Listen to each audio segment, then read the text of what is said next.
хамгийн гоё байр хаана байдаг вэ гэж асуудаг аахгүй юу. Тэгэхээр хамгийн гоё байр бол ажил цэцэрлэг сургуультай л ойрхон байх хэвээр. Бусдаар бол тэр таазыг гипсээр хийх, хананд ямар обонаах, ямар паркет хийх дэвсгэн нь бол тэрийг бол бид нэр өөрчилж чадна. Гол нь бид нэр цагаа үр дүнтэй амьдралынхаа чанарыг сайжруулахын тулд гэртээ юм уу одоо үр ашигтай цагаа өнгөрөх тал дээр илүү анхааруул тэр маань хамгийн гоё байрал гэж боддог доо.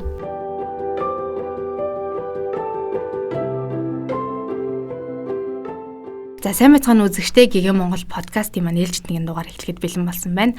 За энэ удаад бид та бүхэндээ үйл хөдлөлийн салбарын талаар мэдлэг олгохоор за үйл хөдлөлийн агент за UA Properties компани одоо борлуулалт тариадсан захирал Мина хичээг урьж авчирсан байгаа. Сайн байцгаана уу? Өрсөнд баярлалаа. Үйл хөдлөлийн салбарыг яагаад сонирхох болсон талаар тий анхны мэргэжлийг хэрхэн олж явчих. Намайг Мина гэдэг. Тэгээд хамгийн анх үйл хөдлөлийн салбарт 2018 онд орж исэн.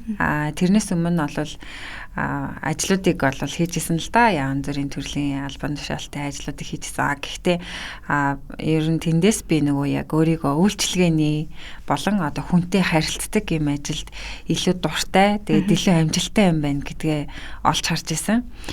Яг одоо юу гэдэг ингээд тоо баримтан дээр тулгуурлаад суудаг тэг яг юм нухдаг ажил гэхээсээ илүү ингээд явдаг хүмүүстэй ярьдаг, дийл хийдэг юм ажлууд дээр илүү авьяастай гэдгээ олж харсан. Тэгээд ер нь бол хамгийн анх UA Properties бүр анхны гараагаа эхэлж исэн. Энэ салбарт тийм.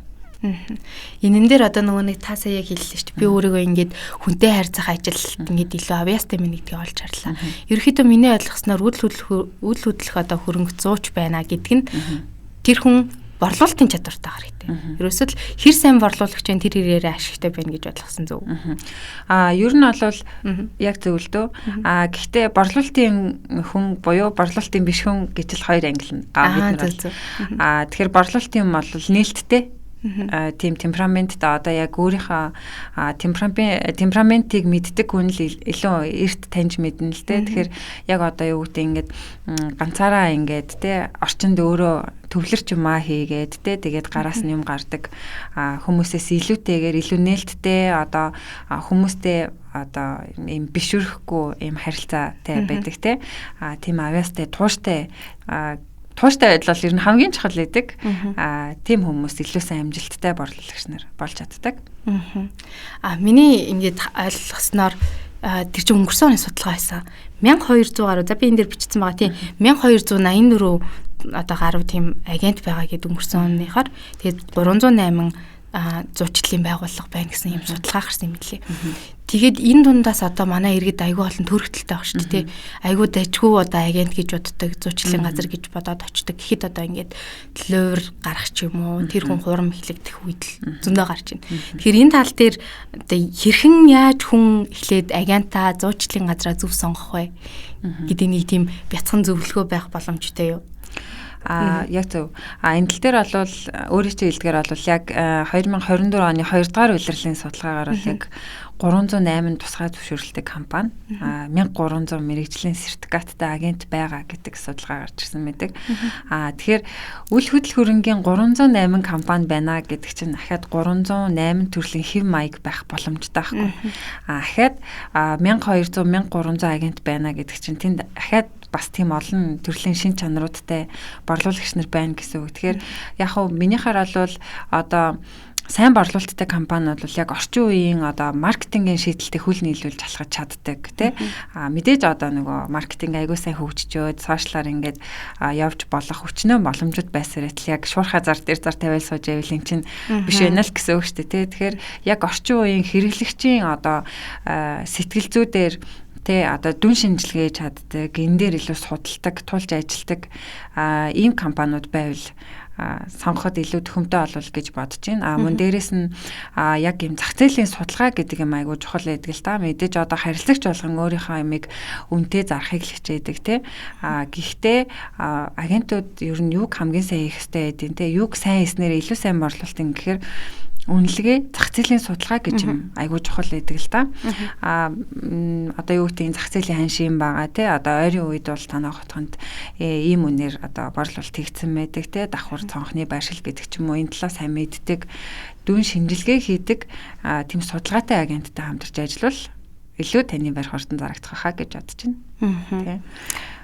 Одоо агентийн тухайд миний ойлгосноор агент хүн байна гэхлээр нийтлийн баг ингээд сэтгэл зүйч ийм хүний жоохон шин чанартай. Яагаад гэхлээр тэр байрыг чинь мэдээж одоо талах шиг шууд авчихгүй шүү дээ. Тэр үнтэйгээ олон дахин одоо холбоо тогтоон тэгэнгүүт янз бүрийн зан гарын шинтэй хүн байгаа. Тэр болгон дээр тэр хүн өөрийнхөө бас сэтгэл зүрхний одоо нюансыг бас тааруулж ажилтдаг гэж ойлгож байгаа. Тэр зөв. Яг зөв. Одоо яг агентийн ур чадвар гэдэг дээр бол зайшгүй байх ёстой ур чадвар бол тэр эдэг бид нэр сонсож сурсан байх ёстой. Мөн одоо хоёр тохиролцоог хооронд нь ингэж уулзуулах ажлыг хийдэг хүмүүс шүү дээ. Бид нэр харилцааг удирддаг, харилцааг зуучилдаг ийм ажил учраас хүнтэй л харилцаж ээж бид нэр одоо борлуулалтыг хийдэг, ашиг олдог. Тэгэхээр энэ дээр бол хүний одоо тарих судлал гэдэг ч юм уу, зан чанарын судалгаа гэдэг ч юм уу, энэ дээр бол маш нарын мэдрэмжтэй байж ээж ер нь бол сайн агент болно л та.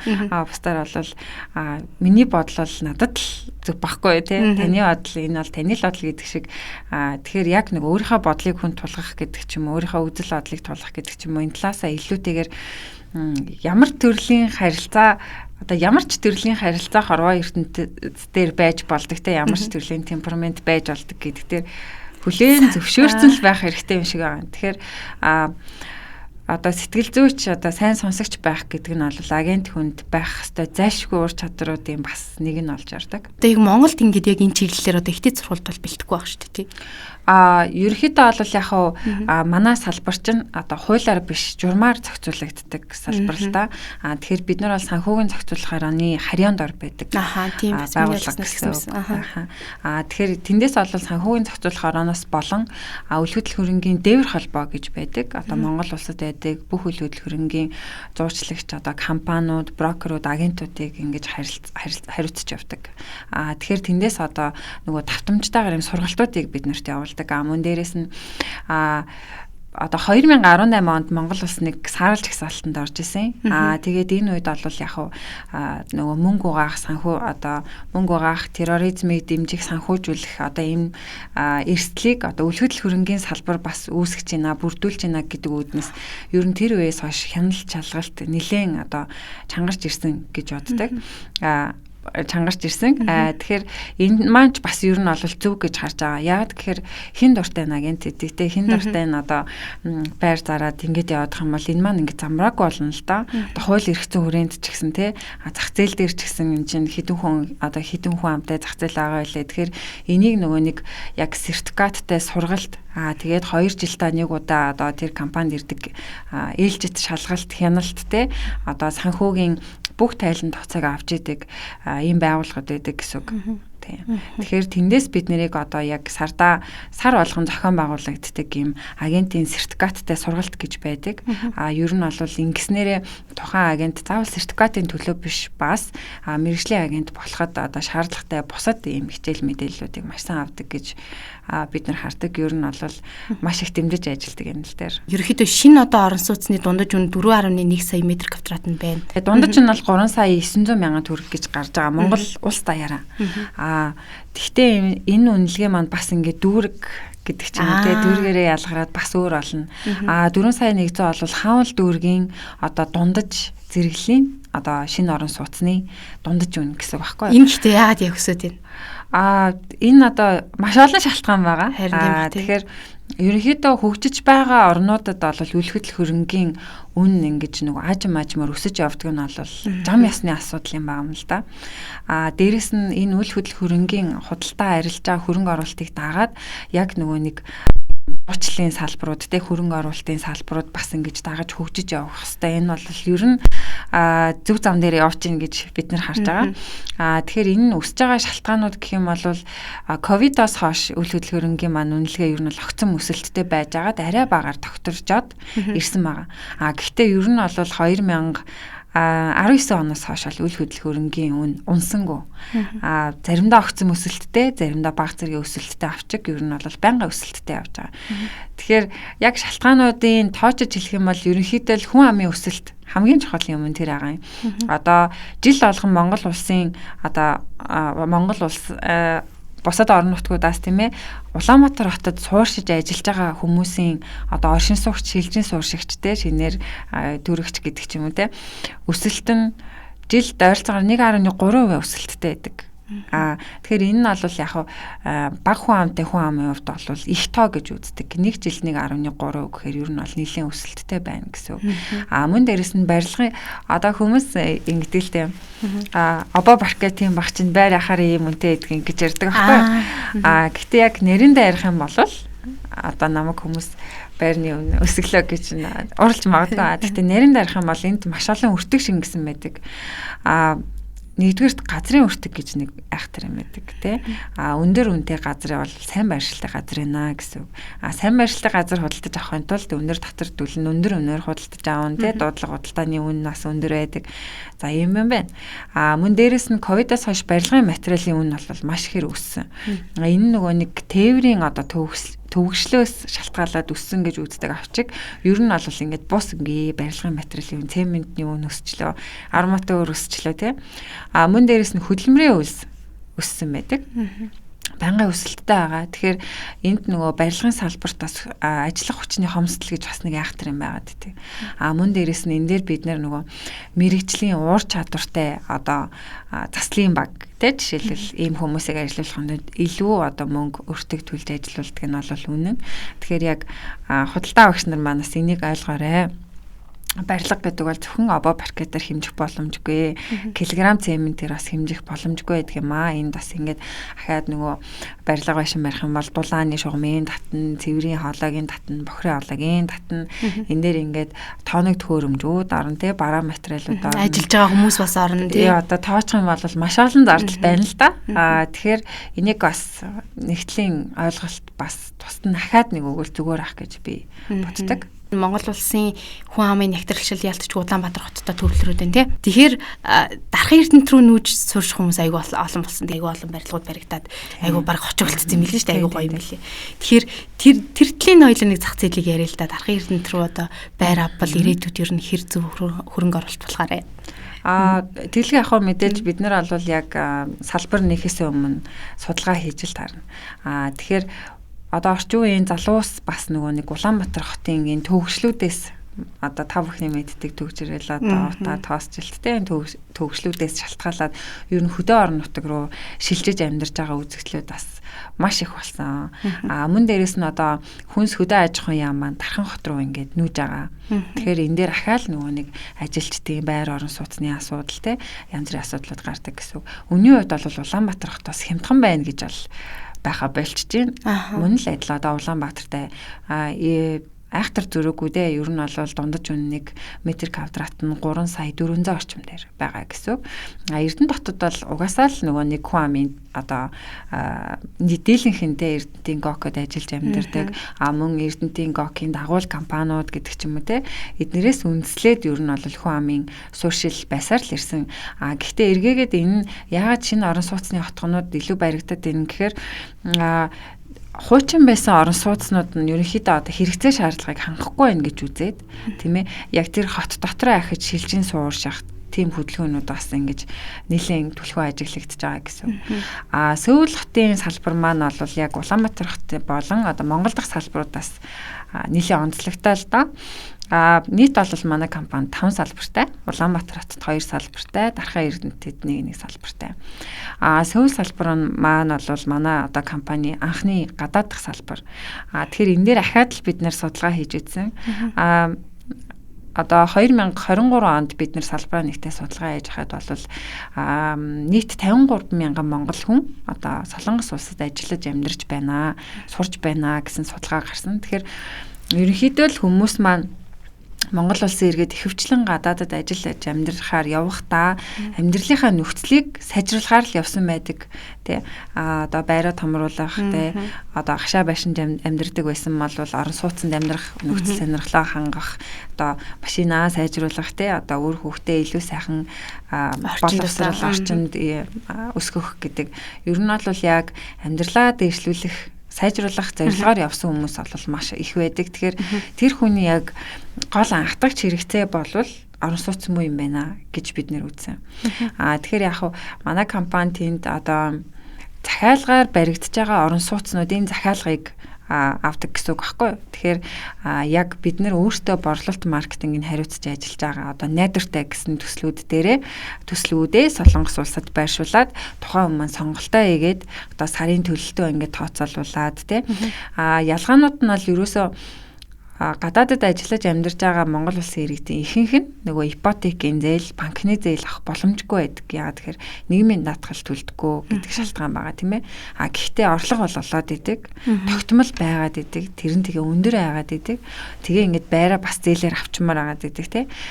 Яг бүтэн байрны мөнгө одоо 180 сая төгрөг цуглуулахад бол тэр болтол цуглуулна гэдэг бол бас хаанаа цуглуулах уу те одоо жишээлбэл Солонгост яг хадгаламж байрлуулахад хадгаламжаас татвар төлдөг байхгүй. Тэгэхээр энэ байр одоо ийм боломжуудыг бид нэр олж хараад ер нь бол яг тэнд амьдарч байгаа хүмүүсийн одоо санхүүгийн боломжн дээр тулгуурлаж урьдчилгаагаар мөн дээрэс нь сарын төлөлтийн боломжн дээр тулгуурлаж яг юм зээлийн схемүүдийг үүсгээд ашиглалтанд орохт нь одоо 2 жилийн дараа ашиглалтанд орох, 1 жилийн дараа ашиглалтанд орох ийм байрууд дээр сар-сардаа төлөлтөө ээж аваад ашиглалтанд орохт нь ингээд гэртээ Монголдо ирээд амьдраарэ гэсэн утгатаагаар ер нь ажилдаг. Яг ингээд наривчлан ярих юм бол төрөл зүйлүүд нь арай өөр болж ирдэг. Одоо тэнд ажилд амьдарч байгаа хүмүүс энд байр авах айгүй л одоо чинь ийм тохиолдлууд байгаа юм. Монголд байгаа ирнээс Солонгост байр авахыг хүсэж байгаа авсан хүмүүс ч юм байгаа. Байлгүй яах вэ? Тийм. Тэр тал дээр бол бид нэр бас л зуучилдаг. Гэхдээ яг өртгийн хувьд гэдэг ч юм уу нэлийн өөр олж ирнэ л дээ баг. Нэлийн өндөр тий. Маш үнэтэй. Бүр маш үнэтэй. Монголтой харьцуулах юм бол үнэтэй.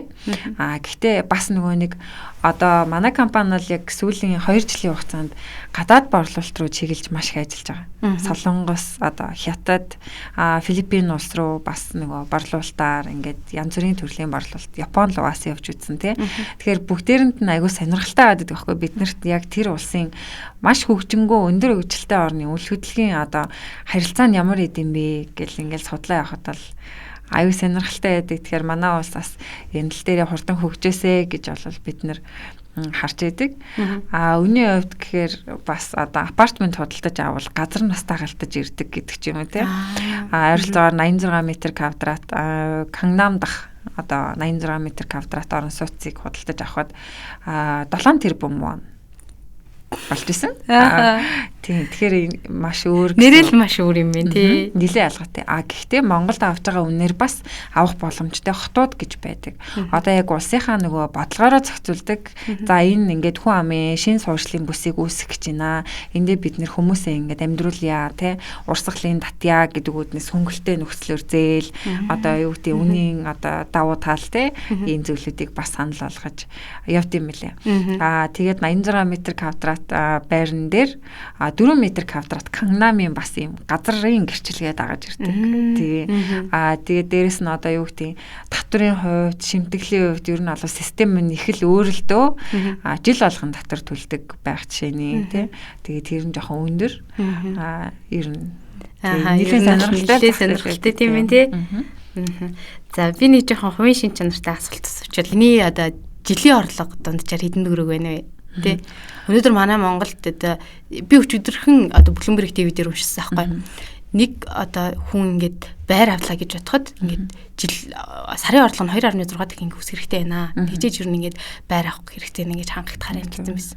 Тэгэхээр таны хувьд нууц биш бол миний хувьд бол ерөөсөө нууц биш. Яагаад тэгэхээр одоо бид нэр борлуулалтын хурал хийдэг, тайлан хийдэг те. Миний одоо санхүүгийн тайлан манай компани одоо удирдах төвшин манай компани хурал одоо юу гэдэг нь бүх юмд ингээ ил байж байгаа болохоор яг нөгөө нэг үнийн дүнгээрээ татраа бас түлдэг. Тэгэхээр энэ жилийн хувьд бол минийх яг одоогийн байдлаар 11-р сар гэдэг чинь 57 сая болсон байгаа.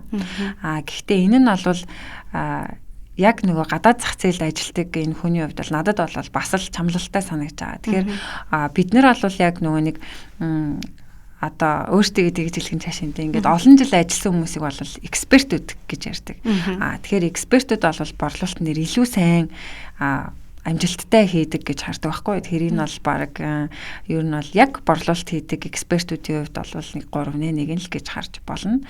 Бидний хувьд болохоор одоо яг UA Properties компани ингээд хилэлттэй гадаад зах зээлийн бодлого эндээс шалтгаалаад яг борлуулалт руугаа орохгүйгээр бид нар яг хүнтэйгээ тулж ажиллаж байгаа учраас бага хэмжээний орлого гэж харж байна. Агентууд одоо ингээд агент болохдоо дор хаяж 6 сар ч юм уу тэрнээс дэше ихний хэдэн сар жил ингээд 1 жил мэл ямар ч орлого ер нь хүлээгээд хэрэггүй энэ төр гэд би нэг тиймэрхүү дам яриа сонсч байсан юм. Тэгэхээр танайд одоо орж байгаа шинэ агентууд тэр тал дээр ямар хөө байдаг нууц шүү бол. Бид нар ч гэсэн тэгэж хэлдэг. Гэхдээ энэ нь бол яг хөө зүгээр юу л да одоо сэтгэл зүйн бэлтгэл хийж ийн л гэсэн үг. Мэдээж тэр хүн одоо огт юу ч мэдгүйсэн ч гэсэн агент хийх одоо потенциалтай материал нах юм бол бид нар агент болгож чаддаг. Гэхдээ энэ дээр эхлээд бид нар тэр хүмүүсийн одоо гаднаас харж байгаа үнцгийг бас өөрчилж бэлдэж тавих хэрэгтэй гэж үздэг. Яг алаад байгаа юм шиг харагддаг байхгүй. Баруун салгаагүй ингээл мөнгө олоолтай амар гоё инээж уцаар ярьж сууж байгаа л мөнгө олж байгаа юм шиг харагддаг. Угаасаа тийм салбар маань тийм цэмцгэр харагддаг л салбар л да. Тэгэхээр яг тэр бодолтойгоо орж ирэхээр тухайн хүн одоо сэтгэл зүйн уналтанд орох нь бас тэр чинээгээр хүнд байдаг. Тэгэхээр бид нар бас гол нь юу их вэ гэхээр тухайн хүний сэтгэл зүйг бэлтгэх нь байна л да. Ерөнхийдөө бол шинэ агентууд 3 сар болоход л одоо би борлуулагч мөн үү биш үү гэдгийг таньж мэддэг гэсэн үг. За ер нь 60 хоног л хангалттай. Тэгээд энэ салбар одоо энэ салбарын борлуулагч мөн үү биш үү гэдгээ 1 жил болж ажил ойлгодог. Яг 1 жил болсон агент бол агент ч юм уу те одоо яг энэ салбарт 1 жил ажилласан хүн ахиж үйл хөдлөх хөрөнгийн салбараас хизэж гардаггүй.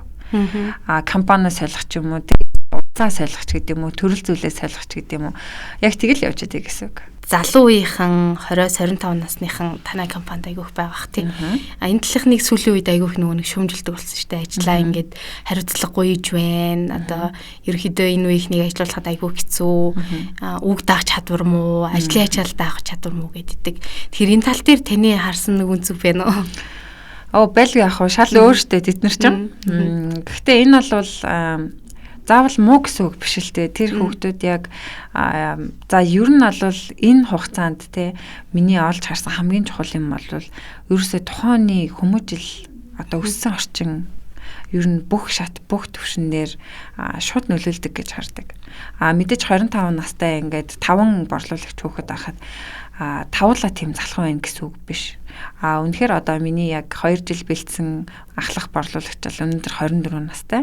1 сард 6 тэрбумын борлуулалт хийдэг. Ийм мундаг залуу байдаг. Тэгэхээр маш олон төрлийн ийм залуучуудтай бид нэр ажиллаж байна. Гэхдээ бид нэр бас онцлогуудыг харж байна. Ер нь бол яг тэд нар бүгдийг мэддэг байхгүй. Мэдэхгүй юм гэж огт байхгүй. Гэхдээ энийгээ эргээд нөгөө нэг мэдлэг мэдээлэл гэдгээ бас ялгаж салах сурахтай хэрэгтэй юм шиг санагддаг. Тэгэхээр яг жинзэгийнхэн бол ер нь бол ажлыг амар хялбараар хийх аргыг хамгийн сайн олдог. Тийм насныхан гэж ер нь бол ойлгож болно. Одоо 24-5 жинзэд орчин уу? Орно шүү. Тэгэхээр 24-5-тай хүүхдүүд бол энэ ингээд буруу гэсэн үг биш байхгүй юу? Тэр ажил хийгдчихэж штэ тий. Тэгэхээр энийг нөгөө нэг хэрхэн амар хялбар аргаар хурдан хийх юм бэ гэдгийг илүү сайн олж мэддэг. Одоо илүү шинэлэг санаа тий. Яагаад ингэж хийж болохгүй гэдэг ч юм уу те одоо илүү чөлөөтэй сэтгэдэг юм хүмүүс эдэг мөн дээрэс нь жоохон удирдахад бас асуудал байдаг нь үнэ тийм бид нарын өссөн орчин чинь бас арай өөр байгаа байхгүй тэгэхээр нэг бага хат мөчиж санжилна гэж хэлсэн шүү дээ би бол яг тийм үү юм байхгүй тэгэл яг эмээ өгс айдаг гэхдээ тэр үеийн хүүхдүүд чинь бас яг тэгэж өсөөгөө байгаад тахна шүү дээ тэгэхээр утсыг чинь хураан компьютерийг чинь таслан гэдэг ч юм уу арай өөрөөр сүрдүүлдэг байсан юм шиг байгаа байхгүй тэгэхээр энэ үеийн залуус бол ямар нэгэн юмнаас айх, имэхтэй сандрах гэдэг зүйлэн дээр бол харцангуй нээлттэй. Энэ нь бол мэдээж яг борлуулагч хүн зайшгүй байх ёстой чадрууд гэж үздэг. Тэгэхээр бид нар бол янз бүрийн сургалтуудыг бас авдаг л да. Одоо жишээлбэл яг ингээд удаан ажиллаад ирэхээр насны ялгаа, албан тушаалын ялгаанууд гараад ирэхээр шууд нөгөө нэг доотлын ажилчтайгаа ажиллах арга барилууд зарим үед ингээ өөрчлөх шаардлагууд гарах өдрүүд ирдэг. Тэгэхээр энэ нэр бас доор бүрдэн бид нэр Дейл Карнегийн сургалт гэдэг ч юм уу яг ингээд аваад явдаг. Энэ нь бол өөрийн хувьд бол маш өөр. За үйл хөдлөлийн салбарт ингээд хэрэглэгчд байна. Тэгээд хэрэглэгчдэд ингээд зуучлагчид ингээд нөлөөлж ингээд хамтын ажиллагаа явагдчихээн тий. Нөгөө талд бас ингээд одоо байраа зарах гэж байгаа хувь хүн болон компани байгаа. Тэгэхээр таны зүгээс одоо үйл хөдлөлийн салбарт 7 дахь жилдээ ажиллаж байгаа хүн байна. Тэгэхээр энэ тал дээр залингийн асуудлууд маш их гарч ирнэ өнөөдөр. Тэгээд магадгүй өдөрт хэд гардгийг нь мэдэхгүй ямар нэгэн тоо асуудалгаа байж л байгаа. Айгүй бол та тэр тал дээр нь мэдлэгтэй ээж байж магадгүй. Тэгэхээр энэ тал дээр ер нь нэг юм бодлогын төвшөнд яг яаж зохицуулах хэрэгтэй байгаад байна. Таны харж. За яг массын нүдэнд бол бид нар яг одоо хүний хөрөнгөн дээр одоо мөнгө нэмж зарж байгаа юм шиг бас харагдах тохиолдол байдаг. Гэхдээ эргээгээд яг ерөнхийд нь авч үзэх юм бол нийт одоо үйл хөдлөлийн одоо 2023 онд хийгдсэн үйл хөдлөл хөрөнгийн арилжаанаас 13% нь л үйл хөдлөл хөрөнгийн зуучийг тамьсан. Үлдсэн 87% нь гараас гарт тамьсан байдаг аахгүй. Тэгэхээр энийг яагаад би хэлээд байна гэхээр яг нөгөө мэрэгжлийн одоо зөвшөөрөлтэй өөртөө гэсэн тусгай одоо сертификаттай тийм ингээд буух эзэнтэй юм газартай одоо яг борлуулалт гэрээ хийхэд бол асуудалгүй гэж хэлгээд байгаа. Гэхдээ эргээгээд яг заавал ингээд үйл хөдлөл хөрөнгийн зуучин нар энийг мэдсэн байх хэвээр тэрийг мэдсэн байх хэвээр гэхээсээ илүүгээр бас нөгөө барилгын компаниудад залилсан иргэд бол маш их байдаг. Тэгэхээр тэрэн дээр ингээд хувь хүн одоо байгууллага өөртөө ч ороод судлахад ингээ боломжтой бүх мэдээлэл нь нээлттэй байж байгаа байхгүй. Тухайн газар руу ороод тухайн газрынхаа байршлыг хийгээл энэ газар аль компанийн нэр дээр байгаа, өмнө нь барилгын одоо туршлага байгаа мó элдв шүүхийн асуудал байсан юм уу гэдэг ч юм уу энэ тал дээр ингээд судлаад мэдэх бас боломжууд бол маш байгаад байдаг. Олон байдаг. Нээлттэй болсон юм нь бол. Тэгэхээр энийг би ахаад л хэлмээр байна л да. Одоо мэрэгжлийн газарт нь хандаач тий. Мэрэгжлийн хүнтэй нуулзаач. Энэ тал дээр ахаад ингээд нэгэнтээ та өөрийнхөө хөрөнгийг борлуулах байгаа одоо амьдралд 2-3 удаа тохиолддог юм шийдвэрийг гаргаж байгаа тохиолдолд яагаад мэрэгжлийн газарт нь хандаж болохгүй юм бэ гэдгийг хэлэх гээд байгаа. Мэрэгжлийн газарт нь одоо зүгээр байрахгүйсэн ч гэсэн тэр хүн судалгаа хийж байгаа тохиолдолд Facebook чатаар юм уу эсвэл зүгээр зуучлагчийн дугаар руу холбогдоод тэгээд мэдээлэл авах. Өдөрт одоо 10 дуудлага ирэхэд 4 нь яг тийм мэдээллийн зорилготой дуудлагууд байдаг. Тэр бол зөв. Тэрэнд бол зуучлагч бол хизээж төвшөөх. Тэр чинь өдөр тутманд нь хийдэг ажил учраас тэрийг мэдгүй юм байхгүй, төвшөхгүй юм байхгүй. Ер нь бол надад ирдэг яг 10 дуудлагын жишээлбэл 4 нь бол яг тийм л дуудлага байдаг. Ойр дотны хүмүүс маань бол яг байр авахтаа, гэрээ ихтэй зарахтаа дандаа л надаас асуудаг. Тэгээд би ч бас надаас асууж байгаасаа гэж хүсдэг. Тэрэн дээр заавал юм төлбөртэй зөвлөгөө гэдэг ч юм уу. Тэгэхээсээ илүү яг энэ одоо агент гэдэг хүн чинь ийм мэдтэй юм байна, ийм зохицуулдаг юм байна гэдгийг бас нэг юм ойлголтыг түгээхийг хүсдэг. Тэгвэл манайхан ч бас нэг төрөгдөл байгаа даа шүү дээ. Эднэр ингээд дундаас нь мөнгө нэмэд зараад өөрсдөө ингээ мөнгө аваад түрүүний таны хэлтгэр. Тэгэхээр одоо үйл хөдлөх хөрөнгийн салбарт хөрөнгө оруулалт бас ингээд хийдэг хүмүүс байгаа ах тий. Тэгэхээр магадгүй танад ч юм уу одоо ингээд хөрөнгө оруулалт хийгээд тэрийг ингээд одоо дараа нь өсгөж авах маягтайгаар тэгж ажиллах одоо тийм тохиолдлууд байдгүй. Энэ бол маш том одоо хөрөнгө оруулалтын зах зээл эцэсттэй хөдөлгөх нь. Тийм. Гэхдээ хөрөнгө оруулалт гэдгийг бас зарим хүмүүс амар том дүнгээр боддог байхгүй юу? За. Хөрөнгө оруулалтанд бас боловсрал ордог. Тэгэхээр энийг заавал битээ ингэж томоор нь хараач гэд хэлээд байгаа шалтгаан хүмүүс ингэж айгаал тойрол яваад идэг те одоо хөрөнгө оруулалт гэдэг чинь их л мөнгөтэй хүн хийдэг юм. Хөрөнгө оруулалт гэдэг чинь амар ухаантай л хүн хийдэг юм гэж боддог. Тэгээ маш олон боломжуудыг алдсан байдаг. Хөрөнгө оруулалтыг яг манай салбартай холбож ярих юм бол манай агентууд бүр тэгж эхэлчихсэн байхгүй. Анх ингээд борлуулагчаар орж ирээд мөнгө цуглуулад нэг захиалгаар баригдаж байгаа байрны дор гараж аваад Ингээ хитэн гараж аваад тавьчихна.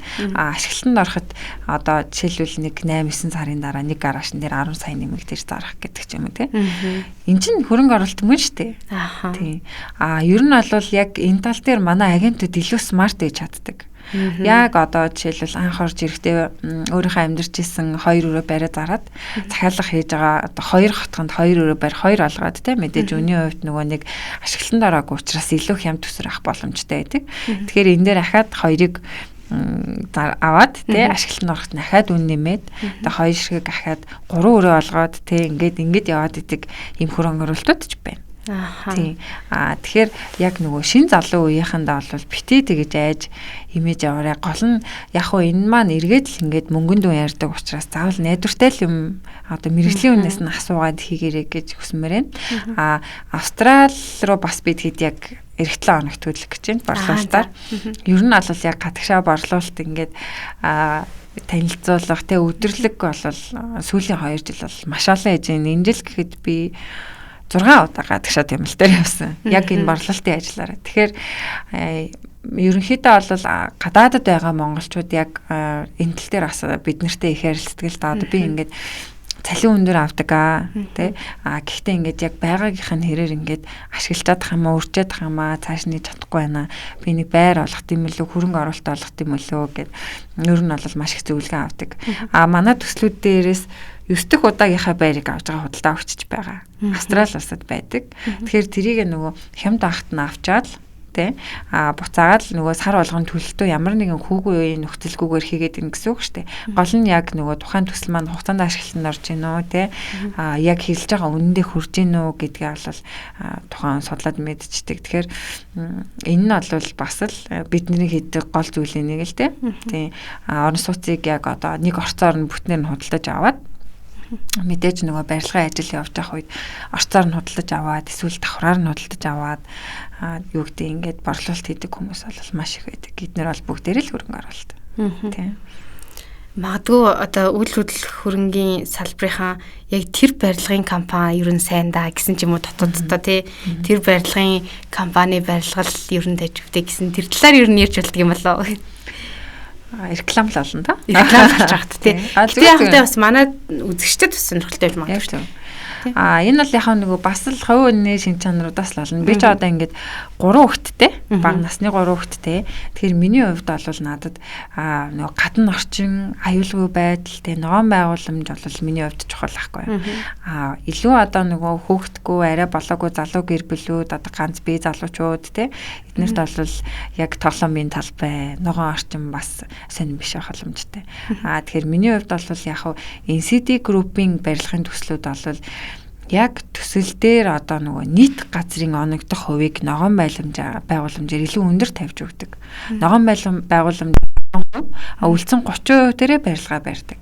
Ийм жишгүүд байгаа тийм. Тэгэхээр дийлэнх худалдаа авагч нар бол энэ жишгийг бас айгүй хардаг. Ер нь бол барилгын төсөл болгон дээрээ яг энэ харьцааг баримталж яваад байгаа харагддаг. NCD Group байна. Мөн Tesla-гийн Sky Garden гэдэг төсөл байна. Одоо ингээд зөндөө олон байна. Яриад байвал ер нь алцсан да. Тий.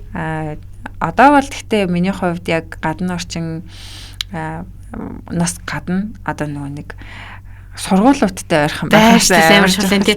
Улаанбаатарт ер нь хамгийн ажиргалтай өнгөөл гэр ажил хоёр нь ойрхон хүүхдүүдийн хичээл сургууль гэр нь ойрхон байх нэг ингэдэг байхгүй хүмүүс яг намайг байр зардаг болохоор тэрийг л асдаг хамгийн гоё байр хаана байдаг вэ гэж асуудаг байхгүй. Тэгэхээр хамгийн гоё байр бол ажил цэцэрлэг сургуультай л ойрхон байх хэвээр. Бусдаар бол тэр таазыг гипсээр хийх, хананд ямар обоонах, ямар паркет хийх дэвсгэр нь бол тэрийг бол бид нэр өөрчилж чадна. Гол нь бид нэр цагаа үр дүнтэй амьдралынхаа чанарыг сайжруулахын тулд те гэртээ юм уу одоо үр ашигтай цагаа өнгөрөх тал дээр илүү анхааруул тэр маань л хамгийн гоё байрал гэж боддог доо. Одоо эмэгтэй одоо бизнесмен байхад танд одоо магадгүй өөрийгөө 20 наснасаа ч юм уу ахлаад ингээд би нэг иймэрхүү дадлыг амьдралтаа суулгасан. Миний сэтгэлгээний дотор тийм зүйл байсан болохоор би үдээ зэрэгтэй яваа да гэсэн нэг тийм зарчим ч юм уу. Манай өвөө бол үндэсний радио телевизийн Өдөн дот цэдэн дам гэдэг хүн байсан. Би бол яг өвөө эмээтэйгээ хамт өссөн хүүхдтэй. Тэгэхээр худлаа ярьдаггүй. Тэ нэг тийм хулгай ээж болохгүй, худлаа ярьж болохгүй одоо нүгэлтэй ийм юм айгүй их надад суусан юм шиг байна. Тэгэхээр яг энэ салбарт болвол одоо нэг одоо буруу төрлийн мөнгө одоо мөнгө угаах гэдэг ч юм уу те ингэж нэг хөвөрт одоо хөрөвж холборох юм боломжууд айгүйх гарч ирдэг байхгүй айгүй хэцүүлтэй ингээл маш их мөнгө одоо ингээл санал болгох ч юм уу те одоо тиймэрхүү энийг одоо хамаагүй ярьж болд юм болоо тийм саналууд бол айгүйх гарч ирдэг гэхдээ тэрийг болохгүй тий хуулийн зөвшөөрөгдөөгүй энийг хийвэл болохгүй энийг хийвэл нүгэл гэдэг ийм зүйлүүд яг нэг уг хүн дотроо байгаад байгаа учраас энэ салбарт одоо би болон манай компани ингэж оршин тогтнож байгаа гэж би боддог. Яагаад тэгэхээр бид нартэй одоо зэрэгцэж ажилладаг франчайз маш олон компаниуд байдаг те. Бид нар бол үндэсний компани ахгүй жижиг зах зээл дээр ажиллаж байгаа жижиг компани гэж болно. Франчайз компаниуд ч юм бол олон салбартай маш олон агенттай энийг одоо илүү нэг гол зорилт болгож явж байгаа байх гэж би хардаг. Манай хувьд болохоор яг нэг хийж байгаа юм уртгал аягүй сайн их өстэй. Тийм. Яг гэвэл нэгэнтэй л бид нар одоо ингээд зах зээл дээр муу нэр авчултээ эднийх чинь та хотлаарцсан байлээ штэ, заллээцсэн байлээ штэ гэд нэг л үг гарчих юм бол манай хувьд их аюултай. Тэгэхээр нэг тэр тал дээрээ бид нэр их анхаардаг. Ерөөсө худлаа ярьж болохгүй те. Чи харилцагчид одоо мэдгүй байвал мэдгүйгээ хэлээд тэгтээ эрэлхийлж чи би танд мэдчихэд эргээд холбогдъё гэдэг байх хэвээр. Мэдгүй ээжэж нэг худлаа ярьдаг хүмүүс бас байдаг те. Мэдгүй нуухын тулд энэ нь бол маш буруу гэд энэ хоёрын оронд маш том ялгаа бий л дээ. Тэгэхээр ер нь бол тууштай явж ирсэн байх. Тэгээд зөв явж ирсэн гэдэг дээр бол би маш бахархалтай байдаг. Урилгын маань хүрэлцэн одоо хүдээж авч хүрэлцэн ирсэн танд маш их баярлалаа. Баярлалаа та бүхэнд амжилт хүсье. За үзэгчдээ Гихэн Монгол подкастын маань ээлжид нэгэн дугаарын түрээд өндөрлөж байна. За бид та бүхэндээ Гихэн Монгол подкастыг Facebook page утсаар YouTube channel-аар хүргэж байгаа. За мөн та бүхэн TV5 телевизээр амралтын өдрүүдэд манай дугаарыг хүлээн авах бүрэн боломжтой. За дараагийн дугаараар эргээд уулзцгаая.